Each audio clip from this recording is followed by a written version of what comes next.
আব্বা কি এই গরমে যদি কেউ শরবত টরবত খাওয়াইতে ভালো লাগতো না? হ্যাঁ ভালো লাগতো। খাওয়াবো গাম্বা, বিয়া করাইছো না যে কেউ খাওয়াইবো? কত করে কইতেছি তোমারে এটা বিয়া করো, এটা বিয়া করাও, বিয়াটা করাইতেছো না। বিয়াটা করলে তোমারও লাভ আমারও লাভ। আমার লাভ কেমনে?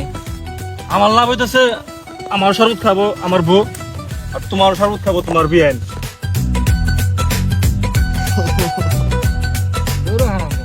বাবার সামনে এইসব কথা শরম কর না।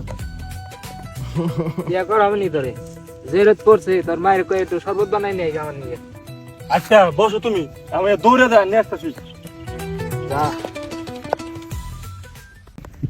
কি রে 3 ঘন্টা হয়ে গেল, পোলার কোনো খবর নাই। শরবত আনবার দিলাম, যাই দেখি তো কনে গেল অতি। আবার রাস্তায় যা পয়রা মরলো নাকি, যে রোদ উঠছে।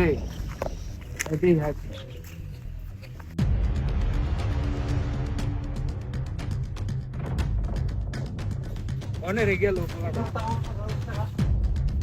ইসি রে, কারদানি পুলাটা মইরা বাইচা রইছে রে। আরে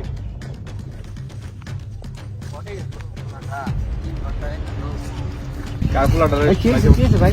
ভাই কারদানি পুলা মইরা বাইচা রইছে পানির মধ্যে। ইসি রে, আমার পোলার তো 3 ঘন্টা ধরে পাইতেছি না। আমার দেন তো আপনি পুলা নাকি ভাই? দেন তো দেন তো ভাই দিয়ে।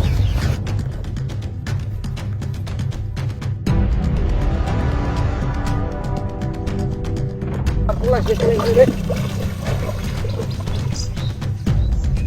হ্যাঁ আমি না কি মরে গেছে। হেই, উপরে দাঁড়ায় রমি দাঁড়ায়। যে গরম কি করবো তাহলে এর মধ্যে? কারণ সর্বদা আমরা বাড়াইছি 3 ঘন্টা আগে। যে গরম পড়ছে সর্বদের মধ্যে কেমন বানবো? হ্যাঁ, তাতে আমি পানির মধ্যে ডুব পাঠাচ্ছি। দুধে তোর বিয়া করাবো তারপর না আমি বিয়া করব না, দেখুন শীত না সেবুন না পানি ফুটুম না আমি। আয় রে গরমে চোটা আমার পোলাটা সাজাই গেছে।